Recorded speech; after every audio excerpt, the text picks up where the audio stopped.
Rosa Delgado has never flown business class.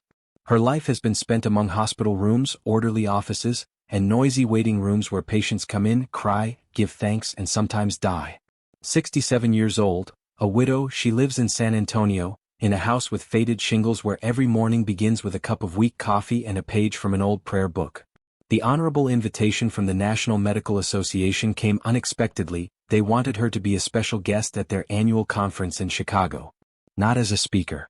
Just as a living memory of a generation of those who treated not for premiums but for a calling. The organizers bought her a business class ticket. It was nice, albeit a little awkward. Rosa was not used to such gestures. She spent a long time choosing what to wear. In the end, she decided on a neat dress made of thick cotton, sewn back in the 90s, and a knitted cardigan that her husband had once given her in their first year of marriage. The suitcase was old, with frayed corners, its wheel squeaking slightly as she rolled it across the smooth airport floor. She checked in and sat at the gate an hour and a half in advance as always. She was nervous. Glanced at the people around her. Young businessmen with headphones on, women with laptops who typed fluently, oblivious to everything around them. When they announced boarding for business class passengers, Rosa stood up, clutching her bag, and walked to the aisle. The gate attendant glanced at her ticket, then at her face, and frowned as if there had been some misunderstanding. He said nothing but gestured for her to come to the counter. Rose held out her ticket. The employee stared at it for a long moment and then, looking over her shoulder, called out to someone, "Excuse me, miss, could you bring some water to the tail section? The cleaners are out of it there." Rose nodded silently and walked past him without correcting him. He figured she was a maintenance person. Inside the airplane, she smelled fresh coffee and perfume. The business class cabin was almost empty. People were still seated. Her seat was 2A by the window. She walked over, carefully placed her bag on the floor and put her suitcase in the overhead compartment, writhing a little from the pain in her back. No one offered to help. The man in chair 2C had already taken his seat, placing a thin silver laptop on his lap. He glimpsed her, frowned slightly, then lowered his gaze back to the screen. Rose sat down, carefully adjusting the hem of her dress. She was a little hot, the cardigan clinging to her back, but she didn't bother to take it off. She looked around. Each passenger was handed a menu, glasses of sparkling wine, white cushions carefully placed in their seats. A stewardess with perfect hair, straight posture, and a strange smile walked by. She looked in Rosa's direction but said nothing. Rosa nodded and smiled, but received no look or word in return. She felt no resentment. She'd seen far more indifference over the years in emergency rooms. But something hung in the air. Not rudeness. More like an emptiness. Like she wasn't there. The man next to her ordered an espresso and a carrot juice. He was served immediately. Then they brought him an extra towel. Rosa was offered neither water nor a welcome drink. She remained silent. She looked out the porthole. In the distance, the baggage handlers ran behind the glass, loading luggage. The airplane filled with movement, and inside her everything froze. There was no rage, no desire to prove anything. There was only a slight, barely perceptible knowledge. She didn't fit in. She was a stranger in this smooth, polished space where even silence sounds like a privilege. The lights in the cabin were dimmed. Someone had already closed their eyes, someone was typing a message on their phone. Rose pulled a notebook out of her bag. Yellowed pages, a child's drawing on the cover, a smiling nurse holding a flower. It had been given to her by a girl named Selena, whom Rosa had rescued during a flu outbreak at a rural clinic. She placed the notepad in her lap, covered it with her palms. Not for protection, but to remember. Then she looked ahead at the cockpit, where something was being said over the speakerphone, and realized the flight had begun. And something else had begun. Something that no one on board had realized yet. Not even herself. As the plane gained altitude, a quiet, controlled atmosphere settled in the business class cabin. The stewardesses were serving menus, glasses were filled with cold champagne, and the smell of warmed nuts and expensive perfume wafted through the air. Rose sat silent, unmoving, as if afraid to disturb this fragile alien order. The same stewardess who had not said hello on boarding walked by. She had 2 glasses in her hands, one went to the man in 2B, the other to the passenger across the aisle. When she equaled Rose, it was as if her hand slowed for a moment, but never extended. She walked on as if seat 2A was empty. The man next to her, in his early 30s, wearing a perfectly pressed jacket and a flawless fade on his temples, was handed a menu and a welcome napkin. He flashed a glance at Rose as if he wanted to say something, but quickly dropped his gaze back to the clipboard. His fingers touched the screen fluently where graphs, numbers, spreadsheets flashed. Later, she noticed him humming quietly as he read the letter from the investor. And he didn't look at her again. 15 minutes passed. The neighbor across the aisle was brought coffee and oatmeal cookies. No one offered Rosa anything. She waited patiently, thinking that maybe she was just taking turns. When the flight attendant passed by again, Rosa politely raised her hand and quietly asked if she could have a glass of water. The woman stopped with a professional smile without making eye contact and nodded. She returned a minute later, handed over a paper cup without a coaster, with a cheap lid, from under which water had already begun to drip onto the armrest. Rosa took it with both hands so as not to spill it, but the drops still dripped onto her dress. No apology or napkin was offered to her. When they started handing out blankets, the neighbor to the right got a freshly wrapped, soft one with the company logo. The neighbor across the aisle did too. The flight attendant peeked into the locker across from Rosa's seat, looked inside and closed it, not even bothering to check if she needed a blanket. Rosa looked out the window. Outside the porthole, clouds were billowing, thick and fluffy, like the baby blanket she was missing right now. She didn't feel resentment. She felt familiar. It wasn't the first time this had happened. She'd seen too many gestures like this in her life, in hospitals, at bus stops, in banks, in clinics. This wasn't aggression. It was the invisible. A non-assignment of status. Like you're not here. Like you're just not accounted for. Sitting still, she opened the bag again. There, among the medications, the old phone and her wallet, was a notebook. The cover was cardboard, already torn at the edge. On it was a drawing made with felt-tip pens. A woman in a medical mask holding the hand of a small child. On her back is a large red cross and inscribed in children's handwriting, "Gracias, Señora Rosa." This was drawn by Carla, the girl Rosa saved during COVID, when a field hospital for the poor opened in San Antonio's Union Park neighborhood. Everything was in short supply then. Masks, beds, oxygen, human hands. Rosa herself brought an electric kettle from home to boil water to treat stitches. She slept on the floor, ate canned soups, sometimes just bread and peanut butter. Then one night, at 4 a.m, a young woman died in her arms without waiting for an ambulance. Rosa vowed then that she would never allow indifference again. But here she is again. And indifference is looking through her again. She put the notebook on her lap, stroked the cover. Carla later survived. Moved to Austin. Started studying to be a paramedic. Sometimes she wrote letters, real paper letters. In one of them, she called Rosa, "my angel in a bathrobe." These words were not kept in a frame on the wall. They were here, among the things Rosa always took with her. Because the memory of those you really helped doesn't need official thanks. The plane was flying at 33,000 feet. Passengers ate something, looked through business mail, someone even played chess on a tablet. And Rosa just sat as she always did, straight, calm, attentive. Didn't get angry. I wasn't complaining. Just being. And that being continued to mean too little in the eyes of those around her. But she knew, one day someone would pay the price for this silent forgetting. Not with a shout. Not with a rebuke. Just with the same calmness with which she now looked up into the sky. The flight continued smoothly without turbulence. A soft light above the seats, a stewardess with a cart, this time with hot dishes, appeared in the aisle again. The smell of warmed butter, meat and herbs rose into the air, causing a slight rumbling in the passengers. The man in 2B lifted his head from the screen, ordered filet mignon with mashed potatoes and a glass of red.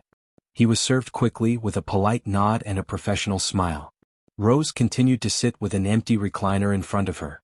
Her neighbor across the aisle, a woman in her 40s with long blonde hair and a clipboard in her hands, only paid attention to her when she got a second napkin and noticed that there was nothing across the table. She leaned slightly across the aisle and with a delicate smile, not too intrusive, asked if everything was okay. Rose turned her head, met her gaze and nodded, saying everything was fine. The woman didn't back away. Her voice was friendly, even a little guilty, as if she had accidentally broken the rules of comfort. She introduced herself, Sarah, a marketer on her way to a digital branding conference. Then she added, "You're flying for work too, I believe?" Rose quietly replied that she had received an invitation from the National Medical Association. Sarah perked up, asking, "Is she a doctor?" Rose smiled briefly. "A nurse. Back in the day. More of a counselor now." Sarah was silent for a second, then exhaled quietly, "Sorry, I thought, you don't look like a regular business class passenger." Rose took no offense. She'd heard it before. And more than once. But in this moment, this admission was important. Sarah felt she had said something awkward and tried to change the subject. but Rose had already turned away to the window. Not because of resentment, just because all the words were too superficial. And she didn't need superficiality right now. Meanwhile, another stewardess appeared in the aisle. Tall, with perfectly styled blonde hair, in a perfectly fitting uniform. On her badge, Chelsea. She approached the man in 2B, smiled wider than necessary, and lowered her voice as if she were talking to an old acquaintance.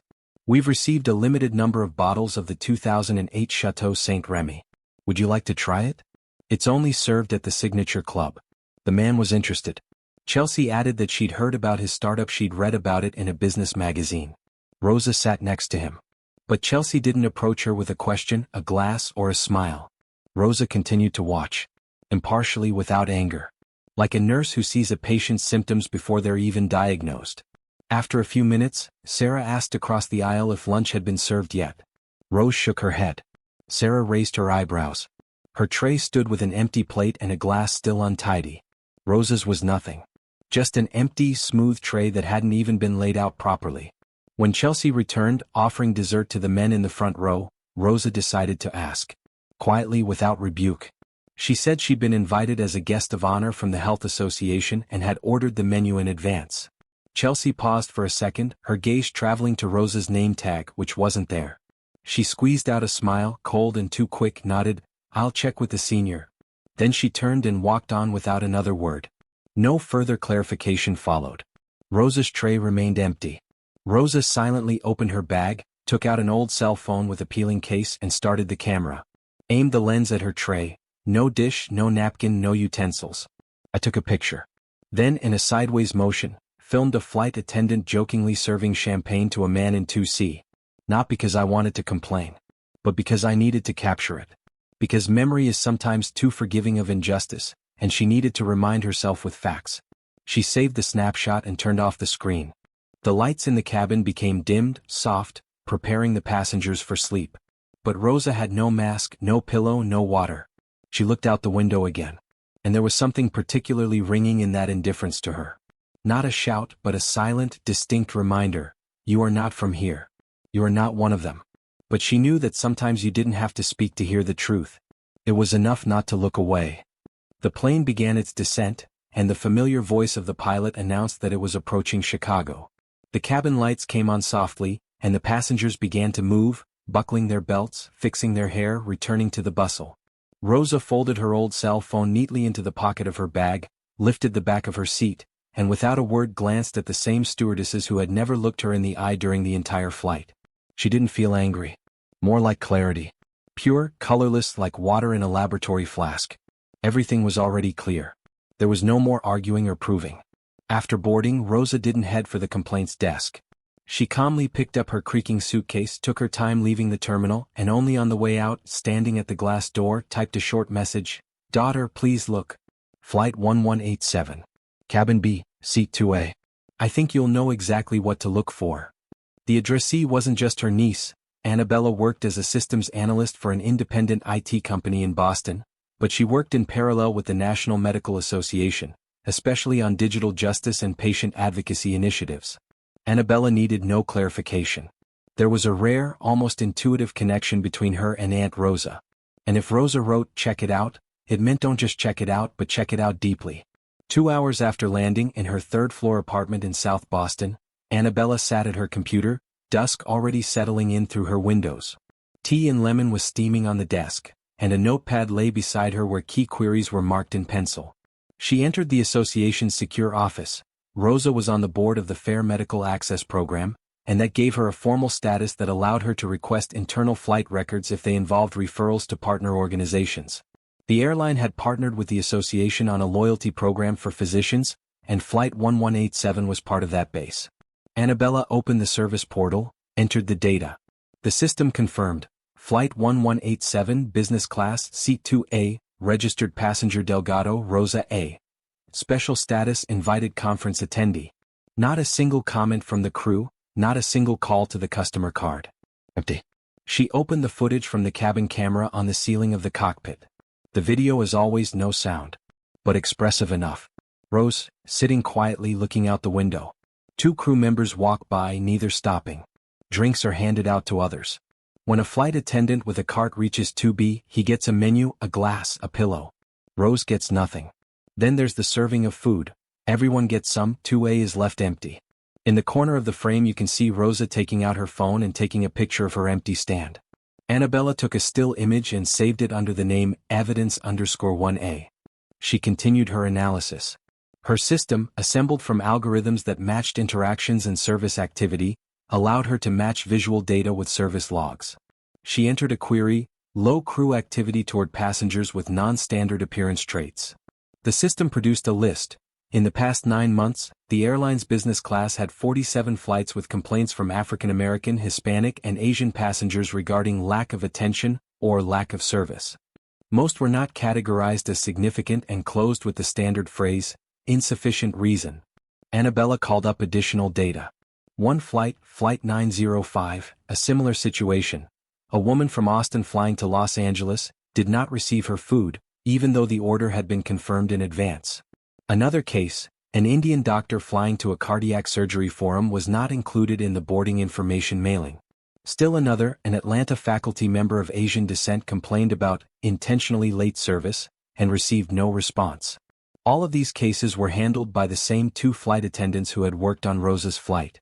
Annabella froze, then clicked Generate Report. Header: Preliminary detection of a pattern of unequal service based on ethnicity in business class. At the bottom, the date, flight, crew names, ID footage from the camera, and snippets of complaints that had passed under the radar. She knew it was enough to trigger the first level of internal audit. But for now, she saved everything and sent the file to just one recipient. Aunt Rosa, I found it. I'll get started. Good night.